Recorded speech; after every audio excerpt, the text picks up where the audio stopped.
My wife has been acting strange for 6 months, making secret phone calls and constantly being out. Thinking I was being cheated on, I hired a private detective. When I learned the truth, I cried, but from happiness, because Sarah wasn't cheating on me. She was planning to kill me. My name is Michael Harrison. I'm 41 years old and I work as an accountant in Chicago. Sarah and I have been married for 8 years and everything was perfect, until 6 months ago, when her behavior started to change. The first thing I noticed was her relationship with her phone. She used to leave her phone on the table, tell me her password, but now she was constantly carrying it with her, keeping it face down. Her password had also changed. "Sarah," I said one evening at dinner, "your phone password has changed. Why?" "Oh, we had security training at the office," she said naturally. Everyone had to change their passwords, both work and personal phones. It made sense. Sarah worked as a security specialist at a bank. These kinds of rules were possible. But then other things started. Coming home late. "There are new projects at the bank. I'm working overtime," she would say. On weekends, she'd say brunch with the girls and leave, not coming back until evening. The strangest thing was that when messages came to her phone while she was sleeping next to me at night, she would wake up immediately. She used to sleep like a log. Now she would wake up at the slightest sound, take her phone and go to the bathroom. "Who was it, Sarah?" When I asked, she would say work every time. London office, there's a time difference. After 3 months, things got even stranger. Sarah had started going to the gym. Sarah, who never exercised. For healthy living, she had said. But when she came home, she didn't look sweaty or tired. One day when I came home early, I saw her at the computer. When she saw me, she immediately closed the screen. "What were you doing?" I asked. "Online shopping," she said. But what I glimpsed on the screen wasn't a shopping site but an Excel spreadsheet. That night after Sarah fell asleep, I checked the computer history. The browser history had been deleted. This wasn't something Sarah would ever do. She was someone who didn't understand technology, who would bring me the computer saying it's broken. The breaking point came the next week. I found a strange car key in Sarah's purse. It was a Honda key. Our car was a Toyota. "Sarah," I said, showing her the key. "What's this?" She looked in panic. "Oh, that's, well, my friend's key. I kept her spare key." "Which friend?" "Lisa," she said immediately. "Lisa's key. But Lisa had a Toyota, not a Honda. And Lisa had moved to Miami last month." That night I decided. I was going to start following Sarah. But I was going to get professional help. The next day I called private detective Marcus Wright. He was one of Chicago's best surveillance specialists. "Marcus," I said on the phone, "my wife might be cheating on me, but I want to be sure." "Michael," said Marcus, "certainty is always good in these matters. How long have you been suspicious?" "For 3 months. Secret phone calls, coming home late, behavioral changes. Classic symptoms," said Marcus. "Let's start with 1 week. I'll track all of Sarah's movements." The first 3 days there was no news from Marcus. On the 4th day he called. "Michael," he said, his voice tense. "We need to meet, but we can't talk on the phone. Can you be at Lincoln Park Cafe at 6 tonight?"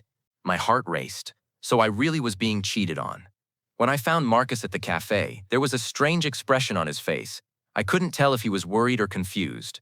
"Marcus," I said, sitting across from him, "tell me, who is she cheating with?" Marcus shook his head. "Michael, Sarah isn't cheating on you." I breathed a sigh of relief. So I was being paranoid. "What is she doing so secretly then?" Marcus put the file on the table. "Michael, this is very hard to say, but Sarah is trying to kill you." The world seemed to spin. "What did you say?" "I've been following Sarah for 3 days," said Marcus calmly.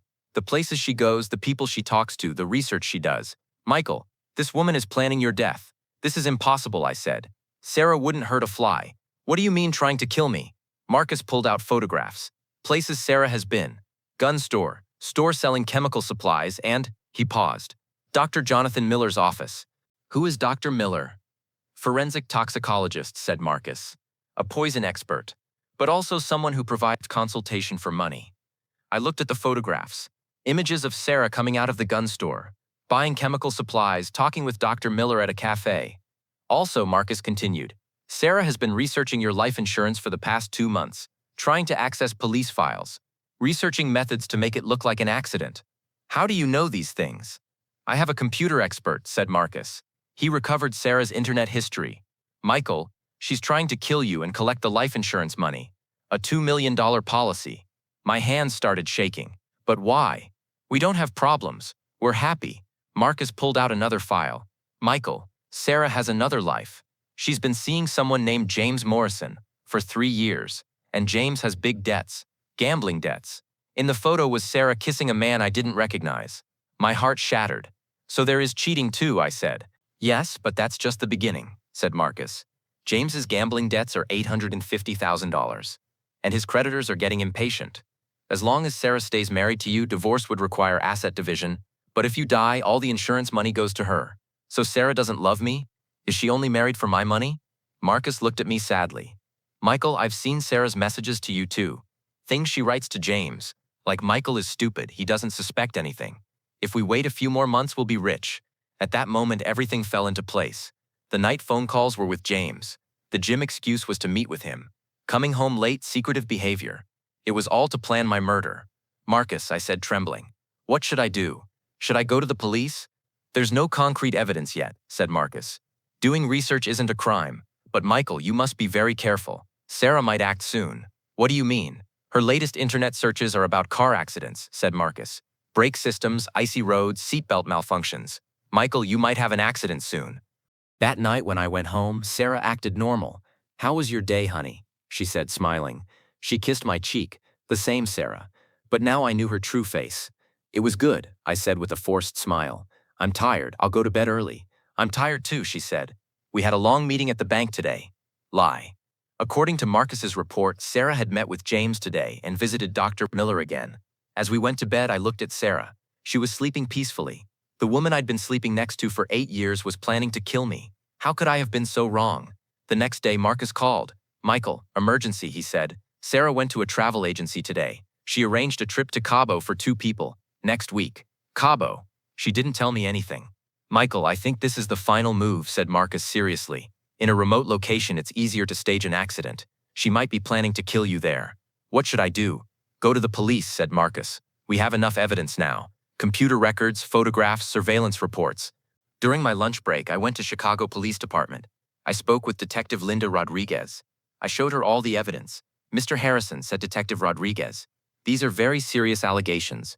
But you're right, we have strong evidence. Let's put your wife under surveillance. What do you mean? Undercover operation, she said. Let's track Sarah's movements. If she really tries to harm you, we'll catch her in the act. That evening when I went home, Sarah was excited. Michael, I have a surprise for you, she said. I arranged a vacation to Cabo. For both of us. Next week. Wow, I said with fake joy. What a nice surprise. How did you think of it? You've been working so much lately, she said. We need to rest. A romantic vacation. Actually, it would be my last vacation. Because Sarah was planning to kill me there. Throughout the week, I stayed in coordination with the police. The plan was we would go to Cabo, but the police would be there too. As soon as Sarah made a move, she would be caught. The day we flew to Cabo, I saw Detective Rodriguez at the airport. In civilian clothes, she had disappeared among the tourists. This gave me courage. The first 2 days, Sarah acted normal. We sunbathed on the beach, ate at restaurants. She was like a loving wife. But I now knew the truth. On the 3rd day, Sarah said she had planned a special activity. Skydiving, she said excitedly. Both of us together. How romantic it will be. My heart stopped. This was her plan.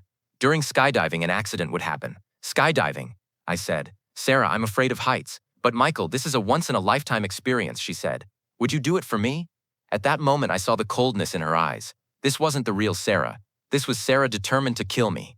Okay, I said. I'll do it for you. The next morning near the skydiving center, I saw Detective Rodriguez and her team. They were ready and waiting. Sarah greeted the skydiving instructor as if she knew him. This is Carlos, she said. The best instructor. Looking at Carlos, I saw a familiar expression in his eyes. This man looked like James. During training, Carlos constantly fiddled with my parachute. Safety check, he would say. But I could now distinguish between what was safety and what was sabotage. Before boarding the plane, Sarah hugged me tightly. I love you, Michael, she said. But in her eyes, there wasn't love, there was farewell. When the plane took off, my heart was beating wildly. Sarah was smiling next to me. Carlos was also making preparations. Michael, said Carlos, you'll jump first. Sarah is second. This was also part of the plan. After I jumped, my parachute wouldn't open. Standing at the plane door, knowing the police were below, calmed me down.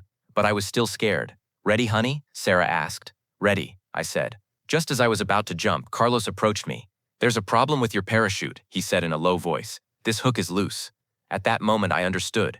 He was trying to kill me now. Stop, I screamed. Police, help. Chaos broke out on the plane. Sarah's face went completely white. Carlos tried to escape, but there was nowhere to escape from the plane. At that moment, Detective Rodriguez and her team boarded the plane. Actually, they were also on the plane. It was an undercover police plane. Sarah Harrison, said Detective Rodriguez, you're under arrest for conspiracy to commit murder. Sarah collapsed. She started crying. Michael, I love you. James forced me. Sarah, I said sadly, you were with James for 3 years. How long have you been planning to kill me? She couldn't answer, because the truth was now out. Carlos was also arrested. His real name was James Morrison, Sarah's lover and murder accomplice. During the trial process, the whole truth came out. Sarah had been with James for 3 years. Due to gambling debts, they had planned to kill me. The first plan was poisoning, then car accident, finally skydiving accident. Sarah received 25 years in prison.